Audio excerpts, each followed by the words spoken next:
Looking for a fast-charging, ultra-responsive stylus for your iPad? Meet the 2X Fast Charge Active Stylus Pen, designed for 2018 to 2025 Apple iPads. Take your creativity and productivity to the next level. Click the link in the video description to shop now on Amazon. Shamed Justin Welby admits he let down God, as he forgives serial child abuser. Shamed former Archbishop of Canterbury, Justin Welby, admitted he let God down over the way he handled the abuse scandal that forced him to quit. A report into serial Church of England abuser John Smythe concluded Mr. Welby did not adequately follow up on reports about the feared Christian camp leader and barrister.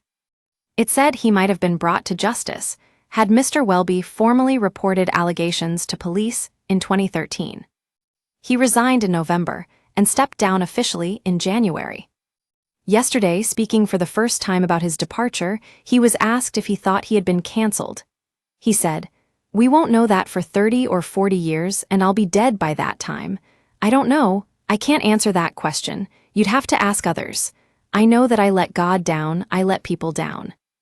Mr. Welby, 69, said he would forgive Smythe if he was still alive today. The former most senior bishop in the church also repeated an apology to victims and told of the deep sense of personal failure he feels about the handling of allegations made against Smythe. Mr. Welby said he had not really thought it through enough, to be honest, when he initially declined to quit over the Mackin report into the scandal last year. In his first interview since his resignation, he told the BBC's Sunday with Laura Kuensberg program, "What changed my mind was having been caught by the report being leaked and not really thought it through enough, to be honest. Over that weekend, as I read it and reread it, and as I reflected on the horrible suffering of the survivors which had been, as many of them said, more than doubled by the institutional church's failure to respond adequately, it increasingly became clear to me that I needed to resign." Smythe is said to have subjected as many as 130 boys and young men to traumatic abuse across 5 decades in 3 different countries in the UK and Africa.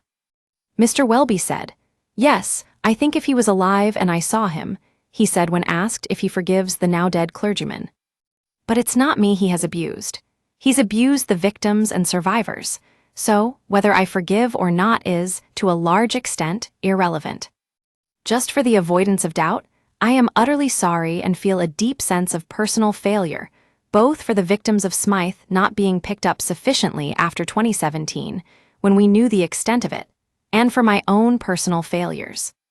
Earlier in the interview, Mr. Welby said, "I think there is a rush to judgment.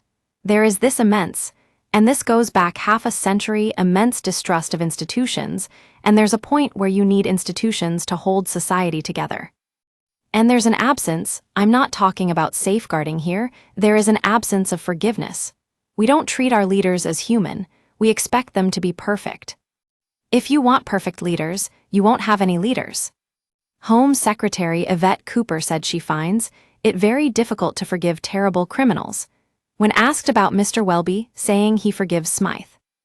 Asked if a mandatory reporting law being in place would have led to the prosecution of Mr. Welby over the Smythe case, Ms. Cooper said, "It would depend on the details of a case, but if an organization, institution, or an individual is blocking the reporting of child abuse and is effectively covering it up, then that does become a criminal offense.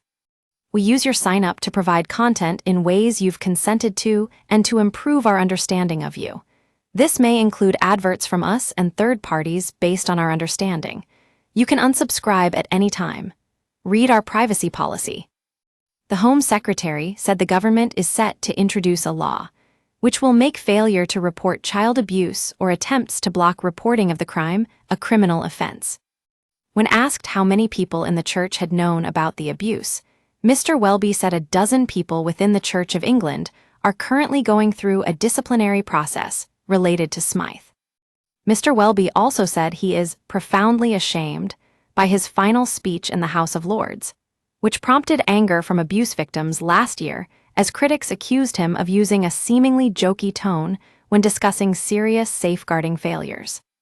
Joanne Grenfell, safeguarding bishop for the Church of England, said, "If anyone comes forward to the church today with a concern, They will be heard and responded to carefully and compassionately by safeguarding professionals according to our clearly set out guidance.